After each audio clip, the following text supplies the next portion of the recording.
Duba bulan kenya wahunda duraga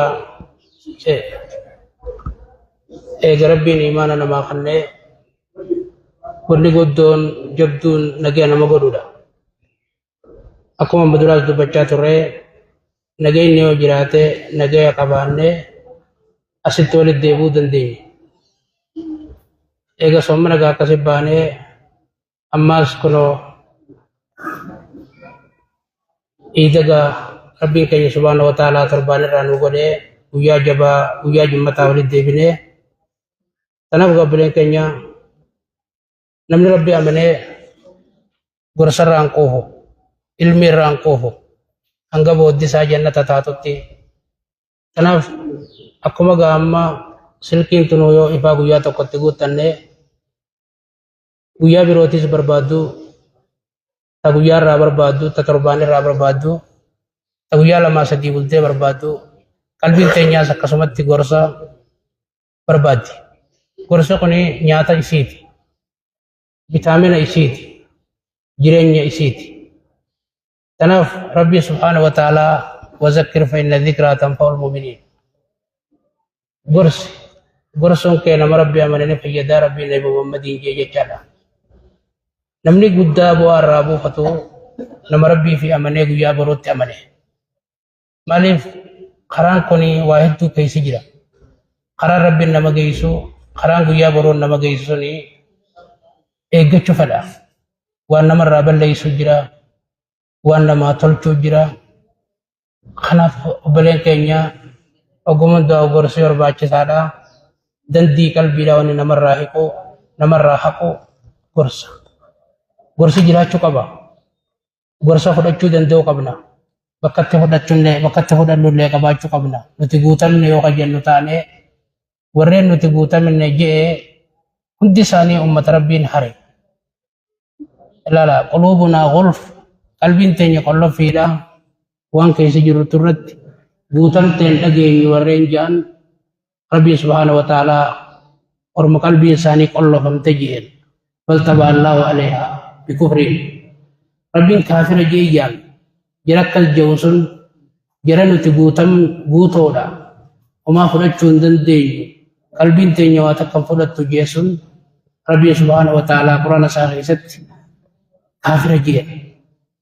Kana waan ta'eef nuti ummanni rabbitti amanee rabbi irraa waa qajeelu ogondaa wal gorsu qabna. Gorsa sunillee fudhannee itti dalaguu qabnaadha. Har'a gorsa keenya yoo rabbiin keenya nu laaffisee dubbadhaa nuun jee silaa yoo rabbi nama dubbise malee hin dubbatan yoo rabbiin nama laaffise malee illee dubbachuu hin dandeenye ka dubbii sun nama afaan kaayu rabbii tokkichaa rabbuma keenya nu afaan kaayu karaa gaarii nu qabsiisuu abdanna. Kanaaf gaa gorsa keenya irraa alhassu ala islaahi tola dalaguu irra nama kaasuu waan jiru. Tola dalaguu irra nama kaasuu waan jiru walii himna. Obboleen kiyyaa rabbii keenya sodaachuu qabna. Ummata gaariin nama yaamu ka tolan nama yaamu ta'uu qabna. Ummata dachii kan rabbii balleessu ta'uu hin qabnu. Rabbiin subhaanahu wa ta'aalaa dachiin an tolche walaa tufsidu al-arda ba'da islaahihaa. Eegaanan quraana hadiisaan tolche dachii tiyyana dura maasiyaan hin balleessinaa jalala. Kanaaf dachii rabbii tana balleessuun irratti hin jiru. Duuba obboleessa kiyyaa obboleettii tiyyaa فمن الناس من يكون مفتاحا للخير ومخلاقا للشر ومنهم من يكون مفتاحا للشر مخلاقا للخير. نما بنا خيري لا تهجر nama khayrii rabbiin isarratti godhee oggu hunda bantuu khayriidha nama rabbiin godheetu jira. Bantuu khayriidha, banaa khayriidha, cufaa sharriidha. Namni gariin banaa sharriiti, cufaa khayriiti.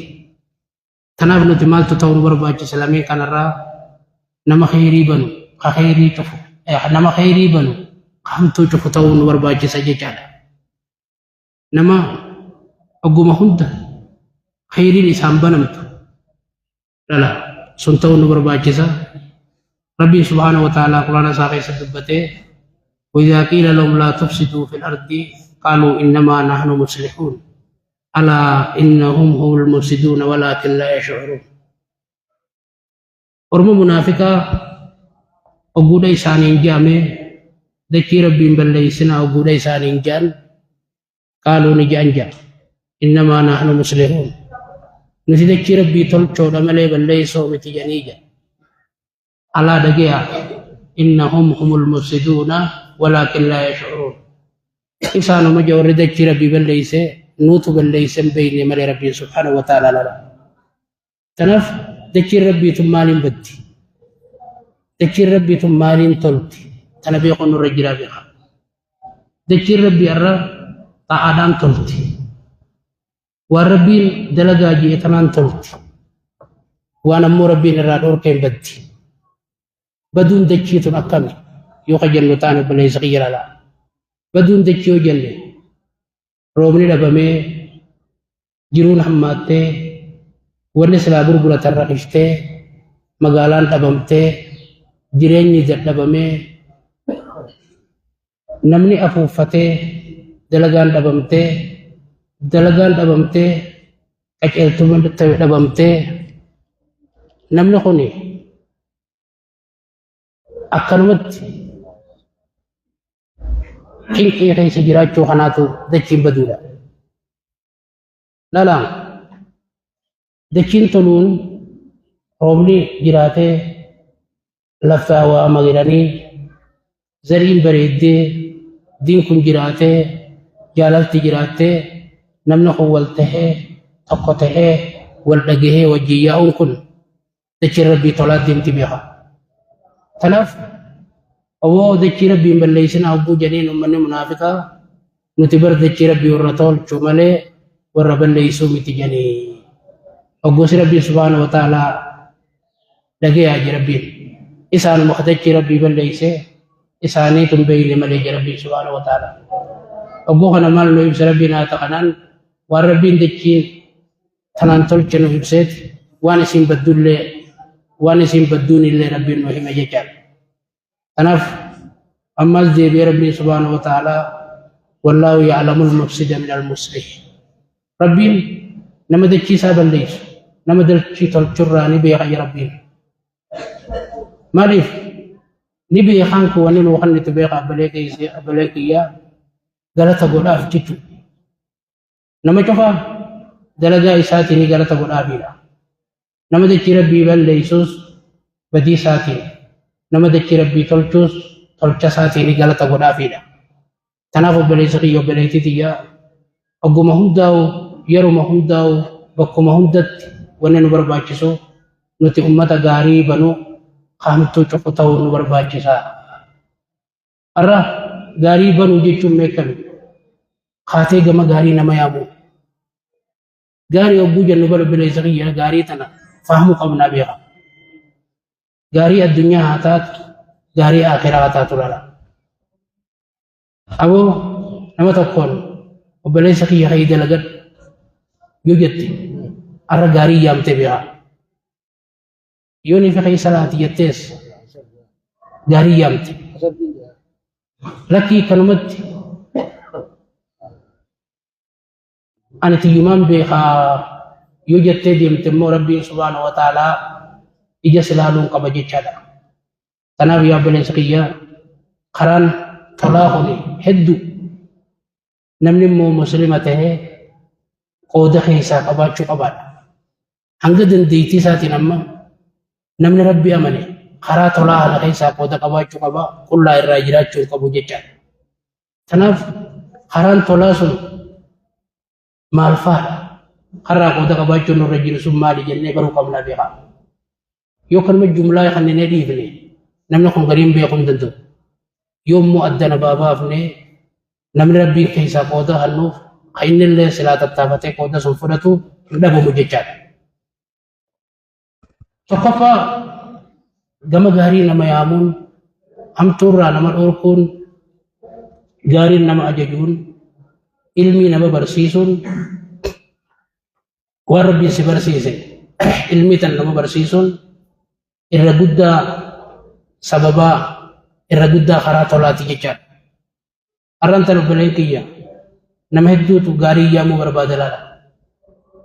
Yaamutti hajama. Shaytaanni abbaa keenya jannataa baate sun kan soomana hidhame sun haylaa bee sun numa kana jala jira. Dalagaaf numa kana qaba.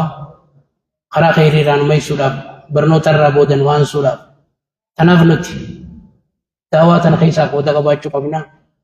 Ogguudha karaa mana rabbii yaanu qaabuu har'a guyyaan barjummaadha. Salaata salaannaa. Salaata rabbiitu waajibaa. Wanni hundi eega salaatii beeka. Abbaan fedhallee jibbee jaalatees yoonii fi qaaliin rabbii godhamte bichaadha. Wanni biroo dalaguudhaaf karaa qabdi. Yoo diin rabbii dhiifnee salaata dhiifnee yoonii fi waan biroo dalagne wanni sun waan barakaa nuu qabaatii miti. Waan barakaa godhataatii miti butakkallee. Maaliif eega salaattee haatee waan feete dalaydee waan rabbiin si alaal godhee carraaqachuu qabda. Amma waa hunda dura wanni sirra jiru obboleessa kiyya rabbii keetiif jettee haqa rabbiin keessarraa qabu kana salaatuutu sirra jira jechaadha. Kanaaf obboleessa kiyya gama gaarii nama yaamuun gaariin nama ajajuun hamtuu irraa nama dhoorkuun barnoota nama barsiisuun ilmii nama fayyaddu. Ilmii diin tahuu ilmii biroo tahuu lala. Karaa tolaa guddaa lala. Kanaaf namni gaariin nama yaamu tokko hamtuu irraa dhaabbaa namaan jiru tokko namni nama barsiisu biyya keessa jiraachuu qabaadha. Har'a Rabbiin subhaanahu wa ta'aalaa Quraana isaa keessa dubbatee falawlaa kaana min alquruuni min qablikum uluu baqiyyati yanhawna anil fasaadi fil ardi illaa qaliilan mimman anjaynaa minhum واتبع الذين ظلموا ما أترفوا فيه وكانوا مجرمين وما كان ربك ليهلك القرى بظلم وأهلها مصلحون ربي سورة هود كيست مبلي سقي بكسون لك آيات خنا ما فاهمين وربي بكتر الدبة دلالي بلي سقي فلولا كان من القرون من قبلكم سمالي في ورمي سنين درة دبر سنرة إن أركمين قلوب بقية ينهون عن الفساد في الأرض ورّي أقلي قبو خندج شيخ سبدير لا مدور ما إسان الران أركم جرب لا إلا قليلا ممن أنجينا منهم نما واتقو نتنجا إسان الرابا فنيتو خي حمد الران مدور كي أركم جرب سبحانه وتعالى لنا إلا قليلا ممن أنجينا منهم نما واتقو إسان الران نما نجابا ابن الراتي ملي ما نركمني واتبع الذين ظلموا ورمينا مو ربي كفرا نديما ما أترفوا فيه وان كيسا كاننيا بكسلا كانني تركة وان كانني خيسا تركة جل ديما جربي وكانوا مجرمين ورب دير الدوام تاني ربي سبحانه وتعالى وما كان ربك ليهلك القرى ربك جندت قوا خالا كنتاني بظلم ميدادان واهلها مصلحون حالا اهلين جندسني تلتو دلغني ورمما تلتو دلغو تقربين عذاب التبوسه وايسان ميدو وايسان نلاهو وجي ربي تنابو بليسقيا اينو ونينو خنو نمني غارين نما يام لا خمتور رابد انا منجو خل جارساته خجولته خدلارته أمة خير جامع جتو ودي ربنا تكن غيسا نوخن لالا أمة خير لا أمة ربي بنتو خير لا خشفتو شر لا قد سلطان سن جامع تنافو بلسقيا دي ربنا تكن غيسا إلا قليلا ممن أنجينا منه لالا nama waatiqqoo nama najaa nuti baafne irraa taheetu argame lala. Giduma hunda keessattuu namni hamtuu irraa dhaabbadhaa namaan jiru nama waatiqqoodha rabbiin lala. Nama waatiqqoo jee rabbiin haata kana keessa nu hime lala. Nama qaalii jechuun hin jirre nama keessa nama akkasiiti. Kanaaf gandummaan tokko kan nama isaaniin dhaabbadhaa jiru hin qabne nama isaaniin gaarii dalagaa jiru hin qabne ganda faayidaa qabuu miti ganda jiruu miti jechuu rabbiin nu hime jechaa. Kanaaf gabbaleen keenya wanni nu barbaachisu maali? Ogguma hundaa'u nuti gaarii wal ajajuu hamtuu irraa wal dhorkuudha qabnaadha. Har'a gaariitti wal ajajuun hamtuu irraa wal dhorkuun waan azaaba rabbii hadfaa jiru nama baasaati laata. Azaabni rabbii ogguma takka illee nama nama sodaachuutu nurra jira. Kanaaf obboleeyya kiyyaa kan na caqastan wanni guddaan barbaachisu maali? Ummata gaarii banu hamtu jirtu ta'uu qabnaadha. Akka azaaba rabbii duraa baanu laala.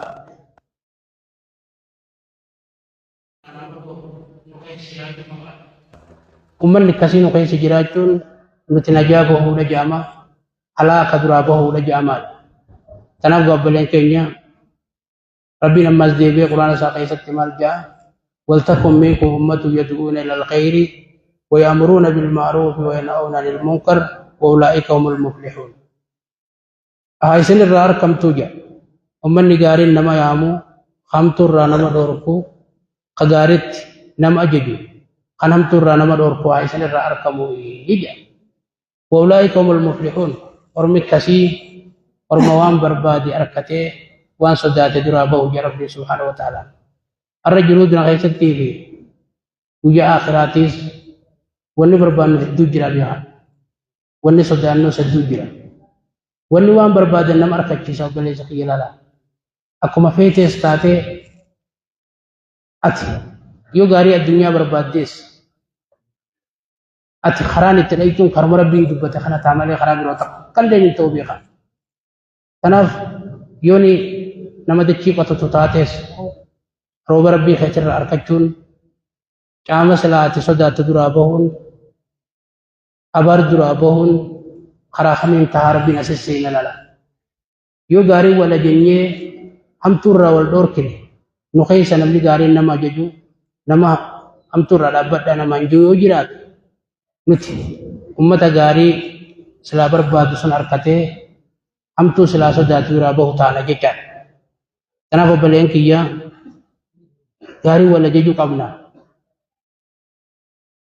قرآن ربي كبجون وربي نرتي واجب قولي صلاة الراخابني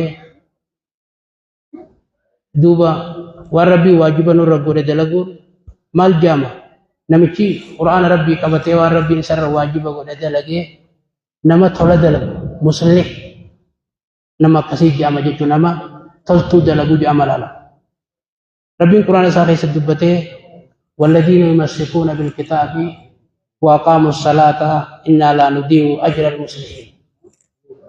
ورّي القرآن قبتني صلاة إنا لا نضيع أجر المسلمين. نتسواب نما غاري دلقون بل ليس وجه ربي لنا. نما قرآن قبت خنوار ربي نسر واجب قد صلاة الراقية دلقو ربي مسلمين جي جامع. نما تلتو دلقو لنا. أنا ببلين كي يواني البرباجسو nuti orma toltuu dalagu ta'uu nu barbaachisaa.